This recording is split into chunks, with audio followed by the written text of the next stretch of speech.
enorme, bastante grande, contundente y difícil de abarcar en 2 clases y un seminario. Por lo tanto, me está preguntando algo esto acá. Los insto a que lean los capítulos en los cuales yo basé principalmente la clase de hoy, que son del libro Lodich, que son los capítulos 15 y 16 de la versión en español de este libro. Lo que hay ahí en esos capítulos es bastante más amplio de lo que vamos a alcanzar a ver entre hoy y la clase que va a dictar el profesor Nivaldo Inestrosa el próximo miércoles. Y aprovecho de decirles que, aunque no está citada exactamente la página, la mayor parte de las imágenes que yo tomé para ilustrar vienen de estos capítulos 15 y 16 de Lodich y también algunas de Google Imágenes, pero no he tenido tiempo de poner exactamente a qué página corresponde cada uno, pero más adelante lo voy a hacer y voy a resubir la clase completa. Entonces, ¿cuáles son los objetivos de esta unidad? Describir las distintas formas de comunicación celular, definir conceptos de receptores, mensajeros y transducción de señales, comprender conceptos de especificidad, amplificación, integración y retroalimentación, y comprender las variables de espacio y tiempo en la comunicación intercelular. Y esto probablemente estos temas se cruzan con temas que ustedes han visto en otros cursos y en otras unidades en este mismo curso, así que algunas cosas les van a parecer tremendamente conocidas, incluso pueden aparecer repetitivas, pero me parece que es tremendamente relevante repasarlas de una manera un poco sistematizada y ordenada, y qué bueno que se crucen, y no solamente con cursos que han tenido, sino también con otros que van a tener, porque de esa manera se refuerzan, ¿verdad? Y aparecen otras interrogantes que podríamos discutir. Entonces aquí está. Y lo primero, y probablemente esto lo vieron ustedes en el curso El Bio 141, ¿verdad?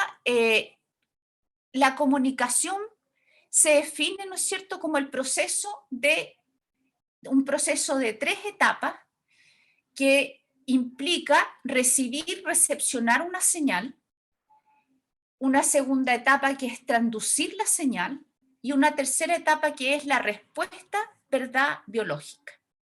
La respuesta de una célula o bien de un tejido o un organismo. Entonces, este proceso requiere, ¿verdad?, todo un sistema de señalización que es un sistema complejo que gobierna todas las actividades básicas de las células y coordina las funciones e interacciones. Y por señal, las células, ¿verdad?, responden no solamente a señales, cuando uno habla de señales químicas, sino que también responde a señales físicas, ¿verdad?, como por ejemplo una señal mecánica, responde a señales como por ejemplo cambios en la temperatura, incluso a la luz, ¿no es cierto?, a los fotones. Entonces tenemos el gran grupo, el grupo mayoritario son señales químicas, pero también hay un importante, ¿verdad?, mundo de señales que son de otra naturaleza, ¿verdad?, y que tenemos entonces células receptoras que perciben, ¿verdad?, y son capaces de responder a esas señales. Y las señales químicas no solamente provienen del extracelular, del exterior de la célula, sino también esas señales pueden venir desde el interior. Entonces las células son una especie de centinela del medio externo, así como de su propio medio interno. Entonces, la primera parte, que es la percepción, ¿verdad?, percibir la señal, definimos, ¿verdad?, lo que es el ligando. Ahora ya estamos hablando propiamente más de las señales químicas. el ligando, ¿verdad? Que es una molécula de diversa naturaleza química que va a interaccionar, ¿verdad?, con un receptor. Y entonces esto está gobernado fundamentalmente por interacción de moléculas. Y las interacciones entre el ligando y el receptor son fundamentalmente interacciones de las que denominamos de tipo débiles, ¿verdad? Las Van der Waals, qué sé yo, interacciones iónicas, señales, qué sé yo, puentes de hidrógeno, ese tipo de interacciones. Y esto, en algunos casos, ¿verdad? Nos referimos, y particularmente en farmacología, llamamos ligando agonista a aquella molécula que es capaz de activar el receptor, ¿no es cierto? Y llamamos ligando antagonista a aquella molécula que bloquea la acción de un agonista. Hay complejidades a esta primera definición, pero esencialmente, ¿no es cierto?, agonistas son aquellas moléculas que activan el receptor y antagonistas aquellas que bloquean la acción de un agonista. Después, entonces, de la activación del receptor, lo que se produce es, ¿verdad?, un mundo de señalizaciones químicas al interior de la célula, ¿verdad? Esto se transduce a una cascada metabólica, a una cascada de señales, y se le denomina cascada o vía de señalización fundamentalmente porque hay procesos, ¿verdad?, que son secuenciales, pero también vamos a ver que hay procesos que son paralelos, para finalmente generar lo que denominamos una respuesta biológica. Y esta respuesta biológica va a depender, ¿verdad?, fundamentalmente de la cascada, ¿verdad?, de todo lo que hay previo, pero es un sinnúmero de posibilidades, ¿no es cierto? Movimiento, cambios metabólicos, diferenciación, crecimiento, reproducción, etcétera. O sea, como se menciona en la definición, prácticamente se coordinan todas las funciones e interacciones celulares. Bien, entonces, habiendo hecho esta primera definición, podemos ya hacer una primera discriminación en que los receptores pueden estar en la membrana plasmática, y esto va a ser fundamentalmente para aquellas moléculas señalizadoras que son esencialmente hidrofílicas, ¿verdad? Por lo tanto, no pueden atravesar las membranas plasmáticas y por lo tanto sus receptores van a estar ubicados a este nivel, ¿no es cierto?, en las membranas plasmáticas. Por ejemplo, aquí la naturaleza química es enorme, pequeñas moléculas, péptidos, proteínas, aminoácidos, nucleótidos, etc. La variedad de moléculas señalizadoras es enorme. Y por el otro lado, tenemos una serie de moléculas señalizadoras que son hidrofóbicas. Aquí les pongo el ejemplo de la estructura de uno de los esteroides, los glucocorticoides, ¿verdad? Pero también hay otras como los retinoides, la tiroxina, etcétera. Y estas moléculas entonces son capaces de atravesar las membranas y van a encontrar sus receptores a nivel del citosol, ¿verdad? O también podrían encontrarlos a nivel nuclear. Y como pueden ver ustedes en este esquema, fundamentalmente los receptores nucleares tienen la característica de hacer su trabajo, ¿verdad?, de generar la respuesta a nivel del núcleo, ¿verdad?, donde van a ir a controlar la expresión de genes. En cambio, es mucho más rica la variedad de vías de transducción de señales de las moléculas que actúan a nivel de receptores de membrana plasmática, ¿verdad? Van a haber numerosos vías de señalización, pero también incluyen, ¿verdad?, cambios a nivel del núcleo. Y esto que vemos aquí, ¿verdad? Como vías lineales, es bastante más complejo en realidad. Entonces, esta es como la visión que uno debería tener del sistema de señalización y de transducción de señales a nivel de una célula cualquiera.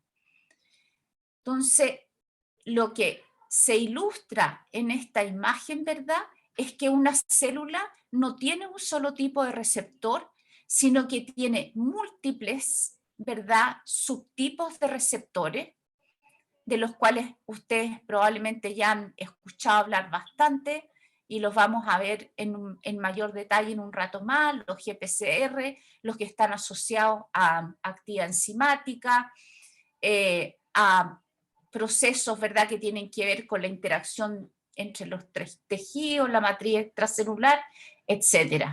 Y entonces, aunque uno ve que cada uno de ellos está asociado a una vía de transducción de señales predominante, conversan, ¿verdad? Aquí vemos una vía de transducción de señales de los factores de crecimiento, ¿verdad?, y otra para los GPCR, y vemos que son capaces de conversar entre sí estas señales.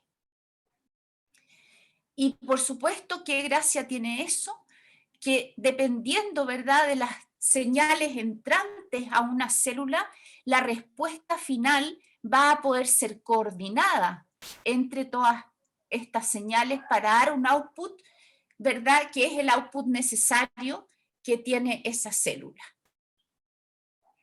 Y esto no es solo a nivel del citoplasma, ¿verdad?, que conversan este tipo de señales, sino también a nivel nuclear, donde fundamentalmente lo que está ocurriendo es que se esté expresando, ¿verdad?, una serie de genes relevantes para el fenotipo de la célula, como también las múltiples respuestas que debe dar.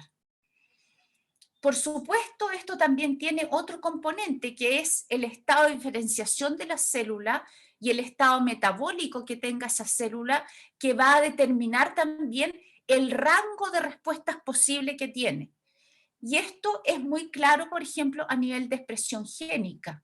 Un fenotipo celular se caracteriza, ¿verdad?, por el set de genes que expresa. Y por lo tanto, en ese rango, ¿verdad?, también va a poder tener una serie de posibles genes a ser regulados. Entonces, una conversa, esto de la comunicación celular, es una conversación, ¿verdad?, de las señales que vienen desde el extracelular y las posibilidades también intrínsecas de la propia célula. Entonces, lo primero que me gustaría analizar es esta clasificación que existe de la comunicación celular de acuerdo a la distancia entre la célula que denominamos emisora de la señal y la célula que denominamos receptora de la señal. Y desde este punto de vista se definen tres grandes grupos, diría yo. Uno podría decir 4, otros dicen 5, depende mucho de, digamos, los criterios que tengan los científicos. Entonces, el primero es dependiente de contacto, es decir, la célula emisora y la célula receptora de alguna manera interaccionan entre ellas, están muy cercanas y tienen un contacto, ¿verdad?, físico entre ellas. Después tenemos las autocrinas y paracrinas, ¿verdad?, que son muy cercanas, pero no hay necesariamente un contacto físico.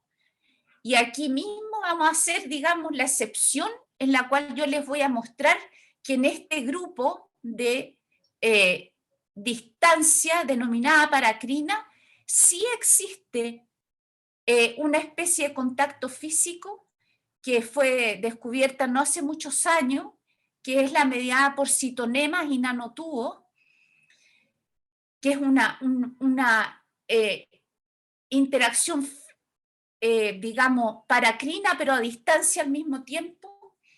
Y la otra es la que van a ver con el profesor Nivaldo Hinestrosa, que es la sinapsis neuronal, que uno podría clasificarla como un sistema paracrino de comunicación celular.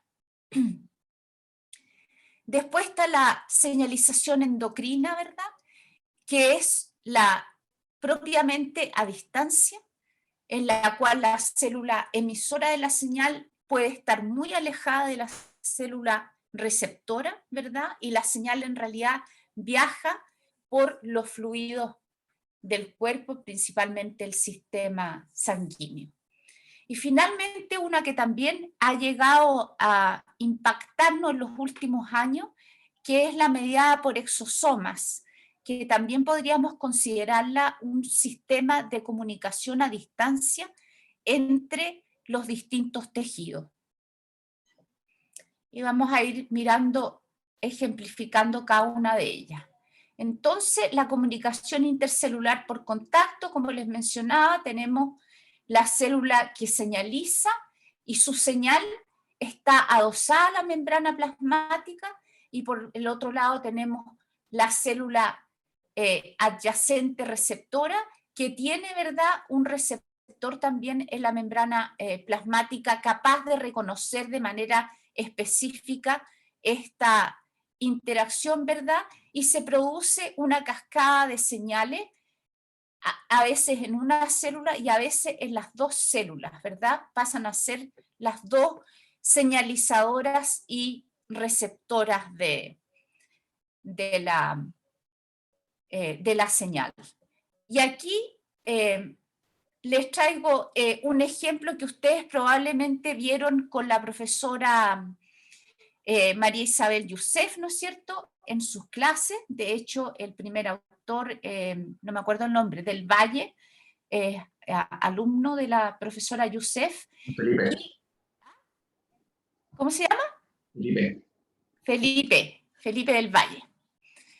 Y entonces ella les mencionó que para que las células B, ¿verdad?, las células B del sistema inmune lleguen a ser competentes, ¿verdad?, y secreten los anticuerpos, hay todo un proceso previo en que una célula presentadora de antígeno, acá, y esto me lo podrían contar ustedes a mí, no yo a ustedes, ¿no es cierto?, se acerca, ¿verdad?, a esta célula que tiene estos receptores capaces de reconocer e interaccionar con ellos, ¿verdad? Y esto desencadena toda una serie de respuestas, ¿verdad? Desde el punto de vista del citoesqueleto, movimiento de organelos al interior de la célula, endocitosis, ¿verdad?, de la señal, finalmente para producir, ¿verdad?, una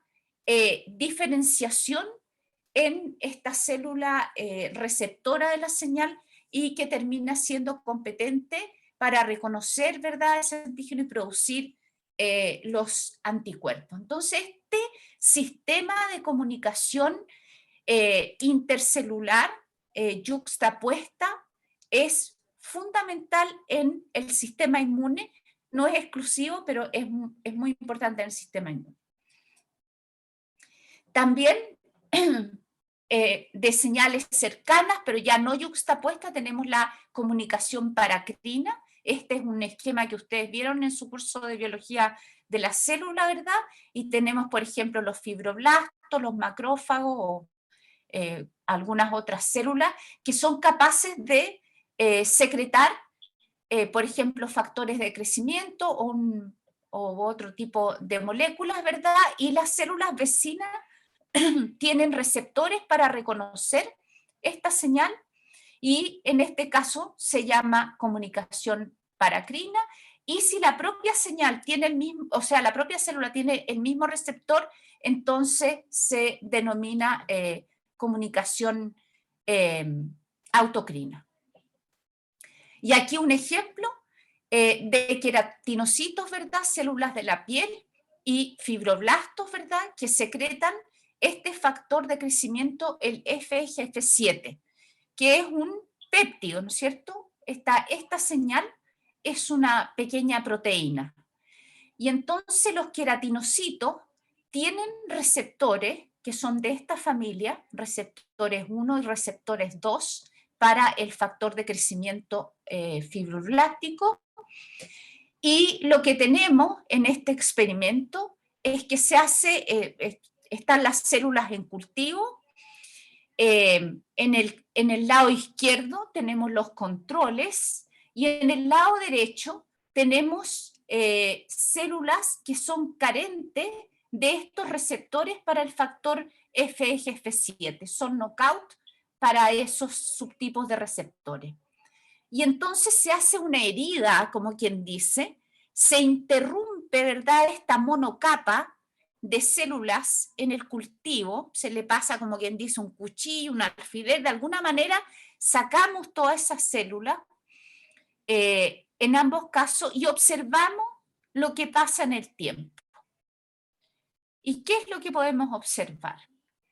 Que en el lado izquierdo, ¿verdad?, se rellena esta monocapa más rápidamente que en el lado derecho, ¿no es cierto? Entonces podemos decir que para que haya división celular, ¿verdad?, crecimiento y tal vez migración de las células, porque tendríamos que diferenciar esos procesos, se requiere, ¿verdad?, de los receptores para este factor de crecimiento número 7. Entonces, cumple una señal, una señalización paracrina que permite, ¿verdad? Por ejemplo, esta señalización es bastante importante en la cicatrización de los tejidos, no solamente de la piel, sino de órganos, por ejemplo, como el hígado.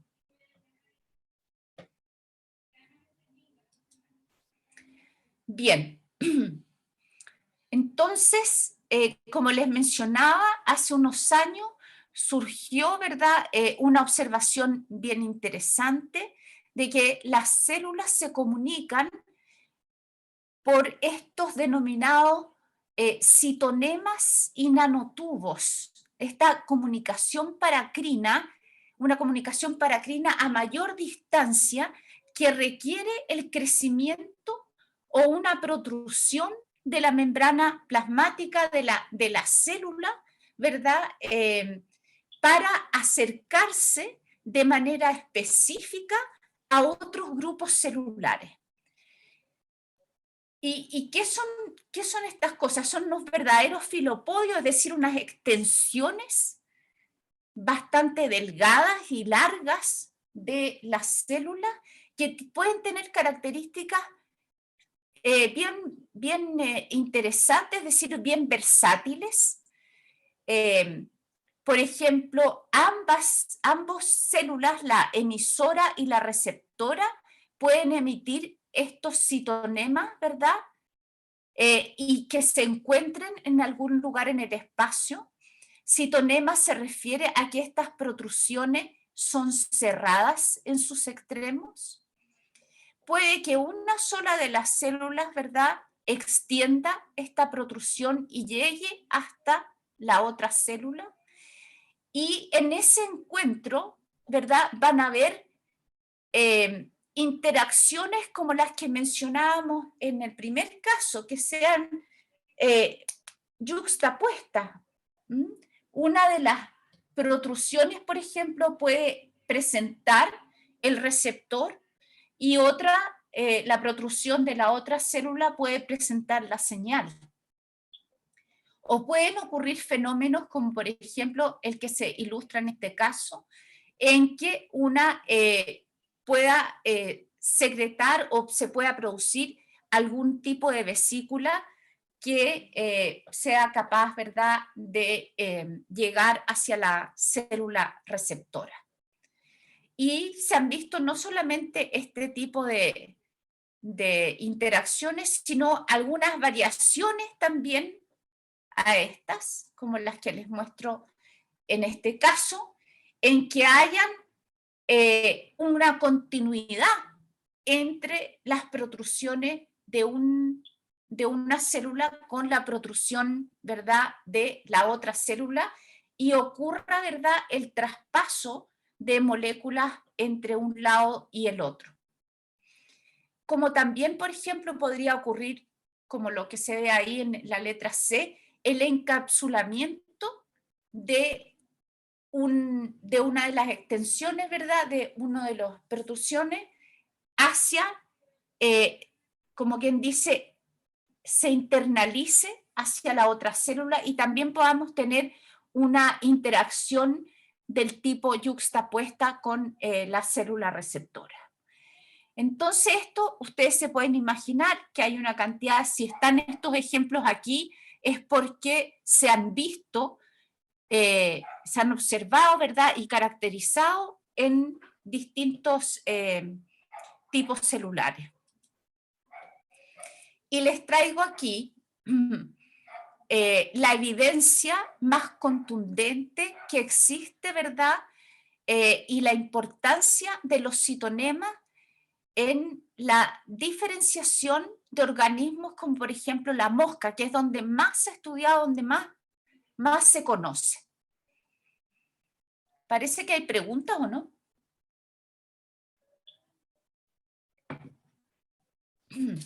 Sí, pero la estaba respondiendo yo por el chat. Ah, qué bueno, qué bueno que te sabéis la materia, Rodrigo. Profe, una pregunta. ¿Sí? ¿Cuál es la diferencia entre citonema y nanotubo? Ya, no me la sé de memoria, la diferencia. Yo sé que los citonemas son cerrados y en cambio los nanotubos pueden ser abiertos, pero no es la única diferencia. También hay diferencias en el tipo de citoesqueleto que tienen. Entonces, los citonemas son fundamentalmente, tienen estructuras de actina, pero los detalles, así como para diferenciarte exactamente uno y otro, no lo sé. ¿Mm?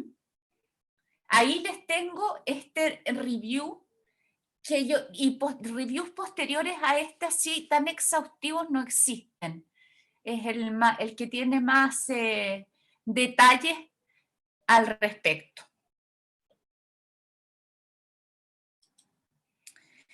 Entonces, este es un trabajo muy hermoso de este profesor Thomas Kornberg, y voy a tratar de resumírselo porque es bastante complejo. Lo que vemos aquí en el esquema es lo que se denomina el Wing Imaginal Disc, o Wing Disc, que es una estructura, ¿verdad?, en el embrión de la mosca, o en el estadio muy temprano de desarrollo de la mosca, que da origen a numerosos tejidos del adulto en la mosca, ¿no es cierto?, como la tráquea, como las alas y varios otros. Entonces, lo que ocurre en esta estructura inicial, ¿verdad?, es que se producen lo que se llaman morfógenos, que son señales, ¿verdad?, señales químicas, proteínas, en su mayoría péptidos, y se producen en lugares específicos de esta estructura. Por ejemplo, lo que vemos aquí en rosado es una especie, un cordón de células que producen este morfógeno, DPP. ¿Mm? No importa el nombre. Tienen todos estos señales en la mosca, tienen unos nombres divertidísimos, así que ustedes los pueden buscar por ahí en Wikipedia. Hay otro centro por acá, ¿no es cierto?, lo que está en azul, que produce otro tipo de señal morfógeno, el factor de crecimiento fibroblasto, FGF. Y lo que se sabe es que para el desarrollo de esto que se llama saco aéreo primordial, o ASP, que también da origen, ¿verdad?, a estructuras como los músculos, qué sé yo, posteriormente, requiere para su crecimiento y diferenciación de estos morfógenos, el DPP y el FGF. FGF. los requiere. Sin embargo, las células del ASP no lo producen. Eso está demostrado. Entonces, ¿qué observación hicieron, verdad, este profesor y su grupo? Lo que tenemos aquí es una inmunofluorescencia, ¿verdad?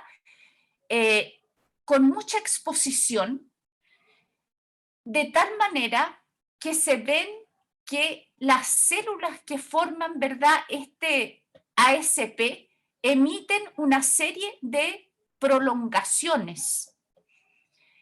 Lo que está marcado aquí con la proteína verde fluorescente es una proteína de la membrana plasmática de las células del ASP. Entonces, las exponen fuerte durante harto rato como para ver bien todos los detalles, y vean ustedes todas estas prolongaciones, son unos verdaderos hilos, ¿no es cierto?, que protruyen desde las distintas células, y uno puede ver además que tienen una orientación, ¿verdad?, principal, o como que saben para dónde van. Es cierto que hay para otros lados, pero uno ve que las más grandes o más largas de estas protrusiones se orientan hacia un lado. Y esta es la observación interesante, ¿no es cierto? El DPP, aquí tenemos, está esquematizado, ¿verdad? Está a otra escala, esta misma estructura, y tenemos nuevamente la marca de la membrana plasmática en verde, pero fíjense que está lleno de esta molécula, el morfógeno DPP, que está marcada en rojo. Entonces este profesor y su grupo se preocupan, pero ¿de dónde viene esto? ¿De dónde viene el DPP que se requiere, verdad, para que esta estructura se desarrolle, verdad, se diferencie? ¿De dónde viene? Entonces ellos se propusieron, y al ver esto, digamos, la hipótesis, dijeron, es que, bueno, a lo mejor lo trae de alguna parte. Lo trae desde donde se produce. Y lo que vemos en esta imagen es las mismas protrusiones, ¿verdad?, que estábamos viendo anteriormente, pero en este caso se marcó los receptores para DPP y los receptores para FGF. Les contaba, DPP y el FGF son los morfógenos, y ahora lo que hicieron fue marcar el receptor del DPP, que es TKB, y ese está marcado con GFP, y el receptor del FGF, que es BTL, y que está marcado con cherry, que es rojo. ¿Y qué se ve aquí tan interesante? Primero vemos que como que en el cuerpo, ¿verdad?, de la ASP, las dos señales están sobrepuestas, quiere decir que como que en todas las células estos receptores están ahí. Y efectivamente los receptores sí se producen en las células de la ASP. Y fíjense qué interesante la observación que hacen aquí, que esto ya los vamos a llamar citonemas, ¿eh? Los citonemas, ¿verdad?, segregan estas señales, o sea, los receptores. Hay citonemas que tienen solo la marca roja, que nos indica que llevan el receptor del FGF, el BTL, ¿no es cierto? Y otros citonemas que solamente se marcan en verde y por lo tanto nos indican que tienen el receptor TKB, que es el receptor del DPP. ¿Profe? Dígame. Hay una pregunta de baño. Si tú no la puedes responder, yo probablemente tampoco, Rodrigo. No, es que necesito, si puede volver un segundo a la diapositiva anterior para ver una cosa de la foto del acercamiento. Claro. Porfa. Ya, es que no me queda claro porque en la diapositiva se propone la pregunta sobre cómo llega, entonces planteó solamente la hipótesis. ¿Ya? Pero no se llegó, o sea, no se llegó a alguna conclusión al respecto, o eso se ve más adelante con con algún Claro, experimento. Exacto, eso es lo que estoy tratando de decir, no debe haber quedado muy claro. O sea, DPP no se produce en las células de la SP, pero está ahí. Entonces la pregunta que se hace el profe es cómo llega el DPP a las células.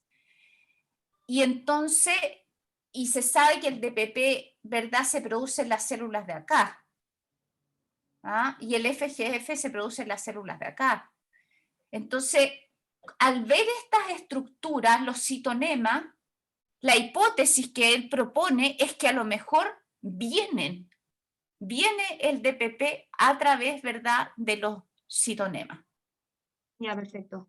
Gracias. Entonces, el cómo viene, qué bueno que hiciste la pregunta, el cómo viene los hace a ellos marcar a los receptores, porque los receptores sí se producen en las células de la SP. Y cuando marcan los receptores se dan cuenta que los citonemas, de manera específica, ¿verdad?, unos tienen los receptores del EGFF y otros tienen los receptores de DPP. Perfecto, muchas gracias. Ok. Y entonces, con eso, ¿verdad?, la siguiente pregunta es si entonces esto es lo que permite traer la señal hacia la célula. Y efectivamente es así. Y ahora no se enrede con lo de los colores. Ahora tenemos el receptor de DPP, el TKB, marcado con rojo, ¿verdad? Y ahora al DPP, la señal con verde. Y lo que vemos que efectivamente los citonemas que van, digamos, a ese sector que es el que produce el DPP, son los que tienen los receptores para DPP y maravillosamente además ustedes ven que hay doble marca, lo cual, ¿verdad?, muestra que la señal DPP está siendo transportada a través de estos citonemas que tienen este receptor, el TKB. Y entonces, bueno, hay unas imágenes preciosas que saca este profesor, ¿verdad?, Thomas Kornberg, mostrándonos y finalmente demostrando con una serie de otros experimentos, además de los que yo les menciono acá, de que efectivamente estas células del saco primordial de la mosca emiten estas protrusiones de las membranas, ¿verdad?, llamadas citonemas. Esas protrusiones segregan los receptores de manera específica hacia los sectores donde deben ir a buscar la señal, y las señales, ¿verdad?, estas proteínas, estos péptidos, viajan, ¿verdad?, por estos citonemas hacia la célula. Y si están más interesados, ¿verdad?, en mirar esto con mayor detalle, los invito a ver esas charlas, son 2 charlas que da él en el eBiology, de cómo descubrieron los citonemas y cuál es el rol funcional que ellos tienen. Y más aún, el profesor Kornberg sugiere y da argumentos en esta charla de que la señalización paracrina entre las células, cuando la señal es una proteína, es un péptido de gran tamaño o de tamaño mediano, probablemente es siempre de esta forma. ¿Y por qué lo menciona? Porque dice, hemos medido la difusión de las moléculas, ¿verdad?, en los tejidos, y prácticamente las proteínas, los péptidos no difunden. Por lo tanto, deben haber otros mecanismos por los cuales estos péptidos, estas proteínas señalizadoras, en realidad van a ir a impactar a otros tejidos. Durante el desarrollo, ¿verdad?, y la diferenciación de los tejidos, ya es bastante claro de que existen, ¿verdad?, estos mecanismos de comunicación a través de estas protrusiones celulares llamadas citonemas. Pero queda todavía mucho trabajo para saber si operan en más tejidos. pero lo dejo planteado porque es un tema de mucha investigación hoy en día. Ustedes se pueden imaginar cómo hace la célula para segregar la señal, ¿verdad? Que el citonema que lleva a este receptor es el que crece para allá. Se lo pueden ya estar imaginando. Profe, Ajá, ¿estamos para el break? ¿sí? Ah, ya, ok, chuta. Como que voy a necesitar unas 3 clases yo para terminar esto. Antes, destacar un poco la pregunta que estaba haciendo Jocelyn respecto a cómo hacen las células cuando reciben más de una señal. Y deben pensar que las células tienen muchos receptores y constantemente reciben muchas señales y responden a todas ellas. Muchas de ellas, dependiendo si las vías de transducción de señales se superponen o no, puede pasar de que se generen respuestas a las distintas señales, pero si efectivamente puede haber un entrecruzamiento entre las respuestas a señales distintas. Y eso también va a depender incluso de cuál es la localización subcelular que tengan las proteínas que responden a esa señal. Esa es una pregunta maravillosa para hacerle al profesor Nivaldo Inestrosa, por ejemplo, la próxima semana. Porque en las neuronas uno dice, pero ¿cómo? Una neurona recibe millones de inputs y no de un solo terminal, digamos, sináptico de una naturaleza, por ejemplo, solo glutamato que sea excitatorio. De hecho, hay arreglos en las espinas dendríticas.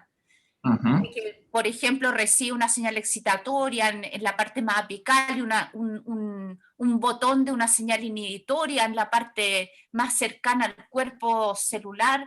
Entonces uno dice, ¿cómo hace la célula para saber qué hacer? Es una pregunta espectacular y tremendamente compleja. Y Jeremías tiene la mano levantada. Sí. Sí, profe, yo tenía una duda con respecto al experimento que mostró de creó un control y al lado en la imagen como, claro, la imagen vertical ponía K5, R1, R2. En ese experimento, por ejemplo, claro, lo que uno evidencia así como el gris más oscuro en medio es como la herida, ¿verdad? Sí, qué bueno que me lo preguntas. A mí se me olvida explicar esas cosas. Claro, no es muy nítido, pero aquí hay células, ¿no es cierto? Ya. Y aquí se hizo, estos son experimentos bien sencillos que uno puede hacer, porque se pueden hacer preguntas bien entretenidas. Y uno le pasa como una aguja, ¿no es cierto? Hace una herida ahí en el medio. Y lo que ve en el tiempo es que se rellena, ¿no? Se rellena. Claro. Claro, y eso sería por al final, básicamente la proliferación celular que se da, la multiplicación. Es súper buena la pregunta suya porque siempre hay discusión en esto. ¿Es proliferación? ¿Es migración? Claro que podemos distinguir entre esas cosas y son ambos. Estas señales de los factores de crecimiento en general tienen ambos respuestas.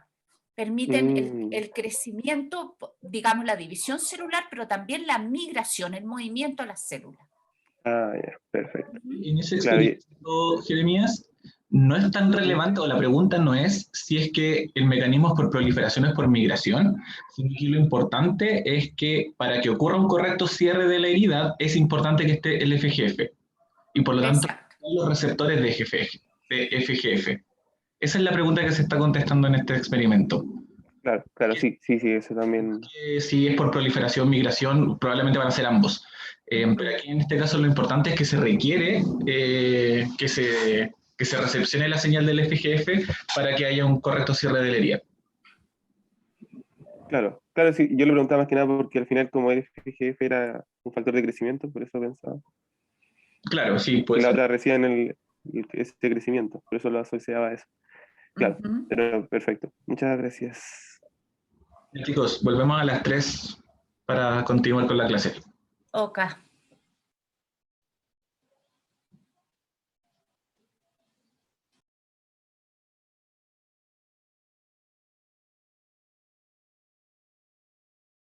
Entonces vimos las yuxtapuestas, ¿verdad?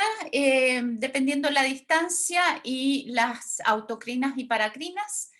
y vemos cómo se enreda con esto de los citonemas. En realidad ya no podemos hacer una discriminación tan evidente, y vamos a las siguientes, las de gran distancia, que es la comunicación endocrina.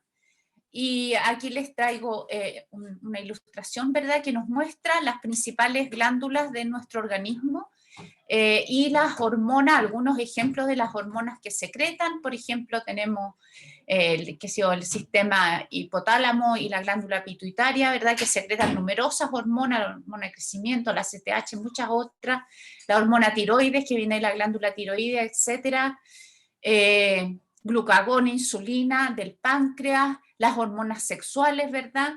Todas ellas son liberadas al torrente sanguíneo y van a ir a impactar prácticamente todas las células del organismo que expresan los receptores para ellas. Como les decía, entonces, aquí en este esquema, ¿verdad?, tenemos entonces la glándula, va a secretar la hormona y la hormona va a ser distribuida en todo el cuerpo, ¿verdad?, y sus señales van a ir a impactar, ¿verdad?, las células blancas que están distantes o bien cercanas. Y aquí hice una corrección al monito porque solamente nos mostraba receptores a nivel de la membrana plasmática, pero muchas de estas hormonas pertenecen al grupo de las lipofílicas, ¿verdad?, como los glucocorticoides, y sus receptores van a estar en el interior de la célula. Y finalmente, esta también bastante nueva forma de comunicación, no es nueva la forma, sino que es nuevo para nosotros los científicos, que nos hemos venido dando cuenta recientemente de que existen vesículas, ¿verdad?, extracelulares que llevan información a los distintos tejidos. Entonces, en este esquema de esta revisión reciente de este año, nos muestra que podemos clasificar 3 grandes tipos de vesículas extracelulares que se producen por distintas células. Los denominados exosomas, ¿verdad?, que tienen un tamaño entre 30 y 200 nanómetros, que se forman a partir del cuerpo multivesicular y que salen de las células por mecanismo de exocitosis. También existen las microvesículas, que tienen un tamaño relativamente mayor que los exosomas y que se producen más bien por una protrusión, ¿verdad?, de la membrana plasmática formando microvesículas. Y también existen los cuerpos apoptóticos, que tienen tamaños bastante superiores, más de 1000 nanómetros, y que se producen en células que están en apoptosis, ¿verdad?, y son más bien desprendimientos de la propia célula. Todas ellas pueden de alguna manera cumplir funciones de comunicación, ¿verdad?, a células vecinas, pero también al resto de las células del organismo, y particularmente relevantes son los exosomas, que tienen funciones a nivel del sistema inmune, a nivel de reparación de tejido, ¿verdad? Pero no solamente son importantes en el funcionamiento fisiológico, sino también en las patologías. Se ha visto que en los cánceres, por ejemplo, algunas células pueden adquirir propiedades características a raíz de exosomas, ¿verdad?, que vienen de otras células cancerosas en otro estado, ¿verdad?, y les transfieren información, por ejemplo, como proteínas o como ácidos nucleicos, RNAs mensajeros, RNAs de interferencia y algunos non-coding RNA, que entonces son tomados por esta célula receptora y le permiten expresar, digamos, proteínas que no tenían. Entonces, esta es más o menos una estructura promedio de un exosoma. Entonces podemos ver, ¿verdad?, que tiene una membrana, y esta membrana presenta proteínas. Las más comunes son estas que se llaman tetraspaninas, ¿verdad? Que tienen 4 segmentos de transmembrana, pero también tienen otras. Estas son como comunes a todos los exosomas, pero tienen algunas que son específicas de algunos tipos de exosomas. Por ejemplo, en este caso, estas moléculas presentadoras de antígenos son típicas de exosomas de células del sistema inmune. Tienen moléculas de adhesión y receptores, y en su interior almacenan, como les mencionaba, proteínas funcionales, ácidos nucleicos, RNAs mensajeros, microRNA, RNAs no codificantes, factores de crecimiento y citoquina, la maquinaria del sistema endosomal, etc. Entonces son unas verdaderas bolsitas de moléculas informadoras y que pueden, ¿no es cierto?, darle características nuevas a la célula que las adquiere.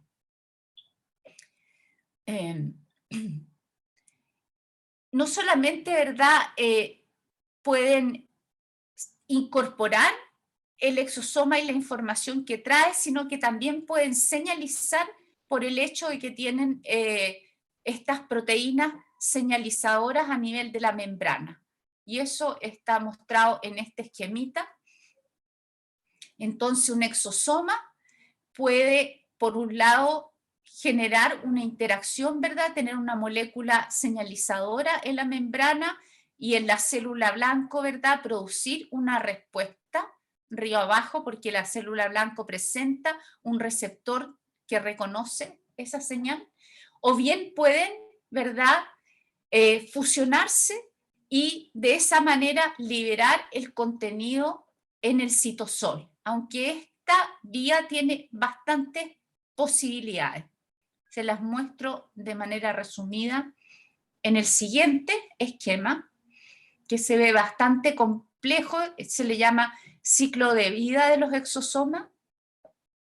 En la parte de abajo tendríamos la célula donante de exosoma, y en la célula de arriba, aquí en el esquema arriba, la célula receptora del exosoma. Entonces, como les mencionaba, aquí los exosomas se producen, ¿verdad?, en este cuerpo multivesicular o endosoma tardío, y las moléculas que va a tener vienen, ¿verdad?, de los endosomas tempranos, el sistema membranoso que ustedes ya repasaron bastante en clases previas, ¿verdad? Y entonces por eso tienen algunas moléculas típicas de la membrana plasmática que están aquí presentes y se transfieren, ¿verdad?, a los exosomas en formación acá.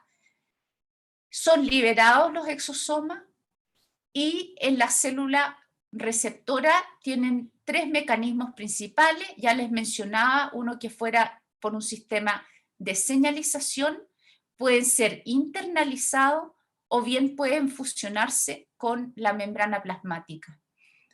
Pueden liberar la carga, ¿verdad?, al citosol, o bien pueden seguir también la ruta de las membranas, ¿verdad?, el endosoma temprano, y pueden volver a salir como tal, o bien pueden ya sea fusionarse con el mismo endosoma tardío y seguir todas las rutas que ustedes conocen, o bien, qué sé yo, metabolizarse completamente. Profe, Dígame. preguntan si existen terapias con exosomas. Qué buena pregunta. Yo dije, me meto en ese lío y no terminamos nunca la clase. Está, pero ardiente el tema. Todo el mundo quiere formar este tipo de estructuras, exosomas, y ojalá de manera específica, de tal manera que uno pueda liberar moléculas cargo en un grupo particular de células. Por ejemplo, uno podría tratar de eliminar un tumor por exosomas que lleven alguna molécula asesina, pensémoslo así, o alguna molécula que interrumpa el ciclo celular de las células malignas. Así que es un tema de mucha relevancia hoy en día en clínica. O sea, no está todavía a nivel clínico, pero todo el mundo quiere formar exosomas específicos. Y lo están haciendo. Y hay harta literatura al respecto. Harta. Y se han generado, porque ustedes pueden imaginarse que es bastante complejo estudiarlo. De partida porque ustedes vieron el rango de tamaño entre las distintas microvesículas extracelulares, se sobrelapan. Entonces no es fácil distinguir un exosoma de los otros tipos de vesículas y estudiarlos porque son además muy pequeños, entonces es difícil aislarlos y caracterizarlos en detalle, pero se ha ido mejorando bastante, por ejemplo, con columnas de afinidad, porque ya se sabe algunas moléculas que son como bien específicas de los exosomas, entonces uno puede eventualmente tener un tipo de columna de afinidad para purificarlo. Y después por espectrometría de masa, por ejemplo, uno puede hacer un análisis de cuáles son los componentes, el contenido de estos exosomas. Gran tema. Bien, movámonos un poquito, entonces ya vimos más o menos el panorama desde el punto de vista de la distancia, ¿verdad? Desde donde se producen las moléculas señalizadoras y donde están las moléculas receptoras, ¿verdad? Vimos estos distintos modos de comunicación. Ahora vámonos un poquito a los receptores, y aquí es probablemente donde ustedes saben más que yo. Y como les mencionaba, la mayor parte de las moléculas señalizadoras son hidrofílicas y por lo tanto sus receptores van a estar a nivel de la membrana plasmática. Y en este grupo de receptores de membrana plasmática distinguimos, ¿verdad? O clasificamos en tres grandes grupos que serían los canales iónicos gatillados por ligando, los receptores acoplados a proteína G, también conocidos como GPCR, los receptores enzima, que en general se conocen como así, TRK, por receptores tirosina quinasa, pero también hay otros tipos, no son los únicos. Y en el grupo de los intracelulares, fundamentalmente los receptores nucleares. Y yo aquí les puse un poquito una idea de la velocidad de la respuesta. ¿A qué me refiero con esto? Que la respuesta de la célula receptora es más rápida o más lenta dependiendo, ¿verdad?, del tipo de receptor y por supuesto su cascada de señalización, finalmente si la respuesta biológica es rápida o es lenta. Aunque hay mezclas aquí, ¿ah? No es purismo esto, sino que hay mezcla. Entonces, vámonos a los canales iónicos activados por ligando.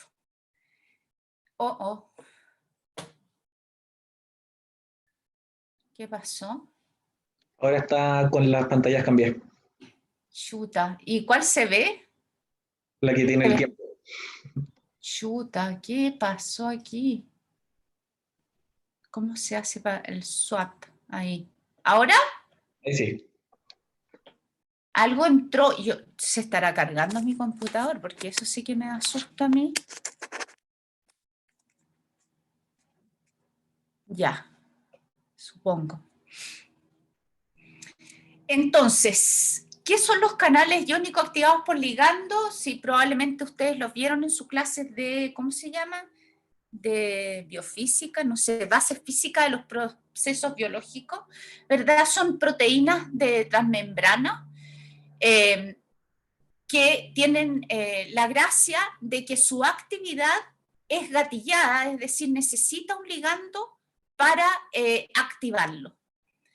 Y a este grupo, ¿verdad?, pertenecen a muchas familias de canales iónicos y se agrupan dependiendo de la estructura. Aquí podemos ver que hay pentámeros, tetrámeros y trímeros, ¿verdad? Y lo que se ve en este esquema es la estructura de una de las subunidades, ¿verdad? En este caso, por ejemplo, tienen 4 segmentos de transmembrana, las subunidades que forman, ¿verdad?, este canal iónico, y a esta familia denominada cis-loop, o el típico es el receptor nicotínico de acetilcolina, y varios otros receptores, ¿no es cierto?, tienen esta misma estructura, los de serotonina, de GABA, de glicina, etc. Después tenemos otro gran grupo que son los receptores de la familia de glutamato, el neurotransmisor excitatorio por excelencia. Vemos que en este caso cada una de las subunidades en realidad tiene 3 segmentos de transmembrana más una especie de loop intramembrana, etcétera, y forman tetrámeros. Y lo que está en rojo se refiere, digamos, a que sería como la parte de la subunidad que es importante para formar el canal. Entonces, estos se disponen, ¿verdad?, a nivel de la membrana. La señal, la molécula, ¿verdad?, tiene un sitio de unión específico a nivel de la región extracelular del canal, y la unión de la señal permite la apertura del canal y el rápido paso, ¿verdad?, de los iones hacia el interior de la célula, lo que va a permitir cambiar, ¿verdad?, el potencial de membrana. Entonces, en algunos casos va a haber una depolarización de la célula, en otros casos va a haber una hiperpolarización de la célula, ¿no es cierto? Y este cambio es sumamente rápido, estamos hablando del orden de los milisegundos. Y no vamos a hablar más de eso porque ustedes lo van a ver mucho, lo han visto ya en algunas clases, y en fisiología probablemente lo van a revisitar. Después tenemos la familia de los GPCR, que probablemente ustedes también lo vieron en varias clases. Esta es la familia más grande de los receptores de membrana que tenemos. Comprende alrededor de 800 receptores. Son los receptores de prácticamente toda clase de moléculas señalizadoras. Por ejemplo, de aminoácidos, el glutamato veíamos que tiene, ¿verdad?, receptores gatillados por, o sea, canales iónicos gatillados por ligando, pero también el glutamato tiene receptores de esta familia, de los GPCR. Y el glutamato, ustedes saben, es un aminoácido. El GABA, la dopamina, la noradrenalina, la acetilcolina, es decir, una cantidad enorme de neurotransmisores señalizan a través de este subtipo de receptores GPCR. Péptidos también, proteínas, etcétera. La luz, por ejemplo, ¿no es cierto?, en nuestros fotorreceptores tiene un receptor de transmembrana que pertenece a esta familia GPCR.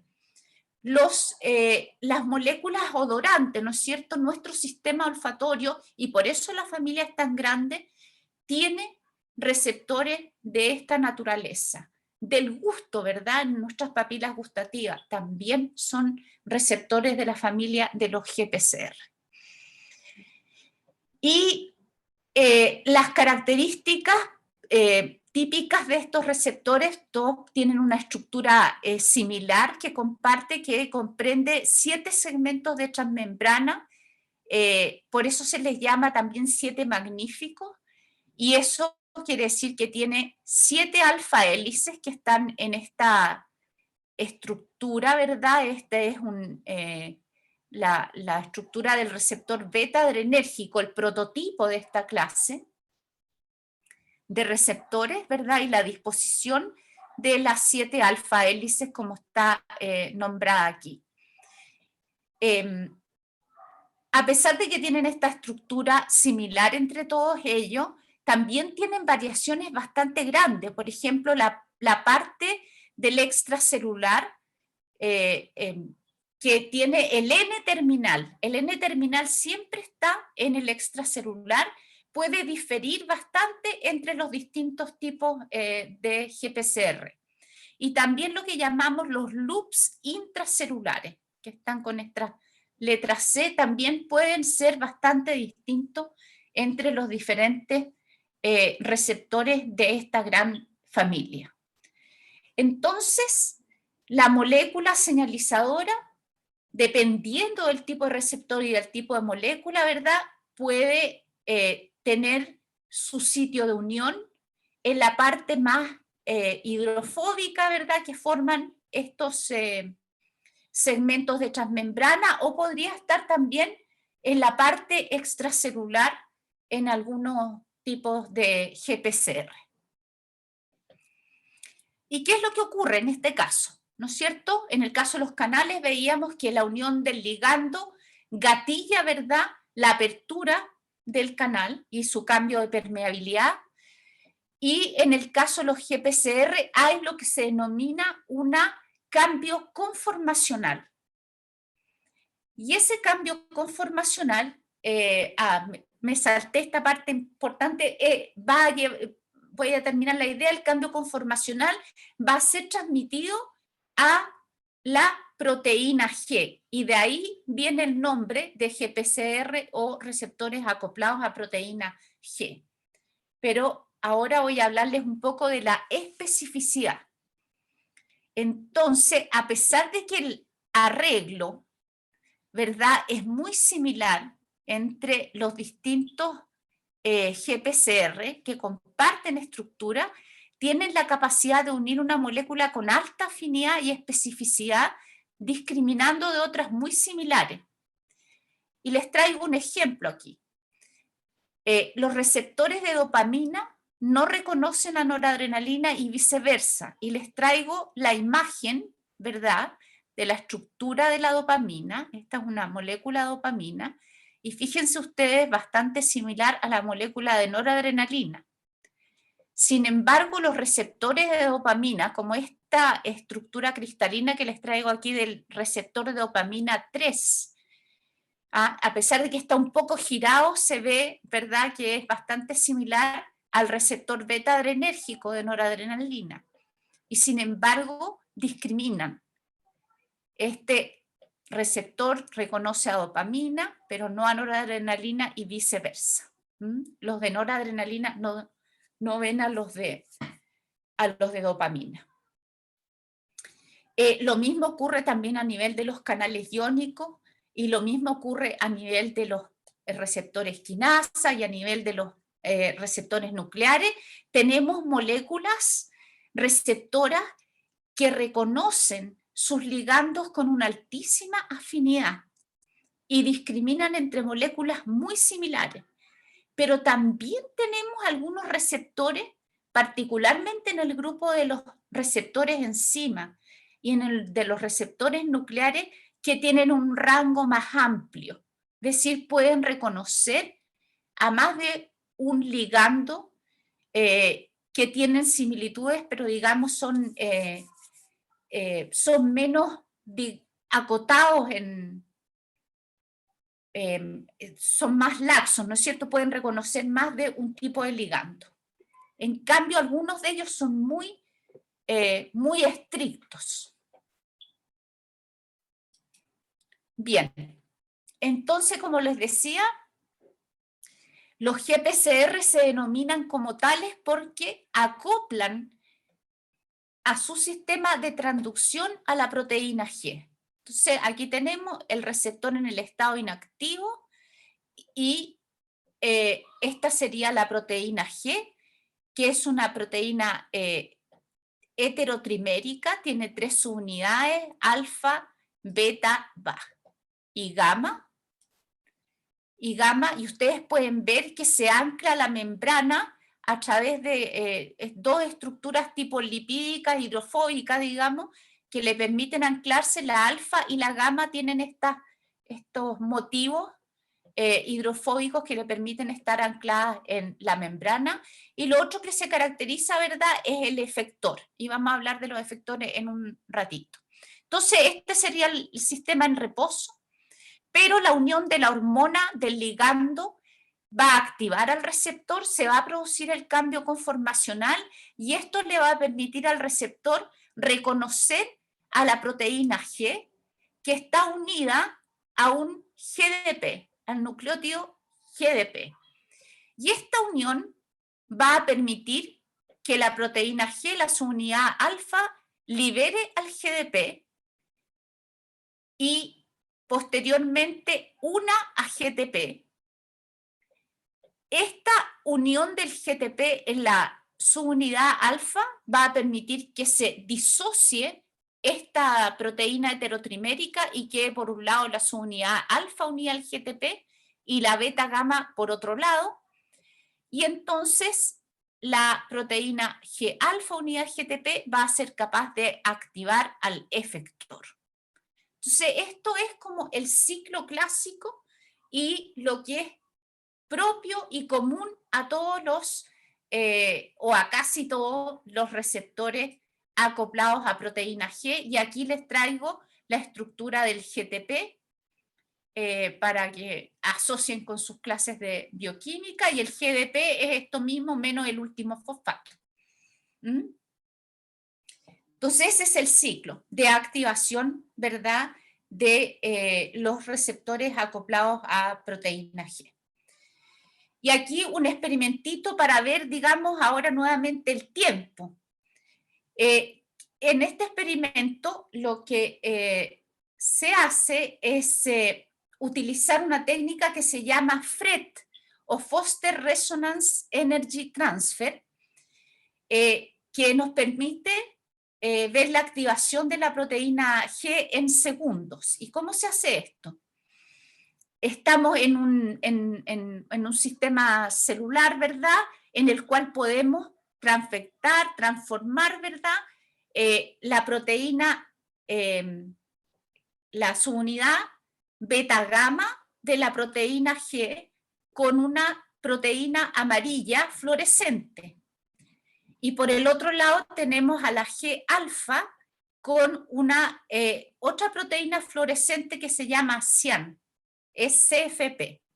Entonces, ¿cuál es la gracia de esto? Que la excitación, ¿verdad?, de la CFP es a una longitud de onda de 400 nanómetros, y esta, cuando se excita, entonces emite una fluorescencia que corresponde a la de excitación de la proteína verde fluorescente, de la amarilla fluorescente, y esta emite entonces a otra longitud de onda, que es la que nosotros vamos a mirar, a 527 nanómetros. Y esto ocurre solamente si están en una cierta cercanía, en una distancia de un rango específico de nanómetros.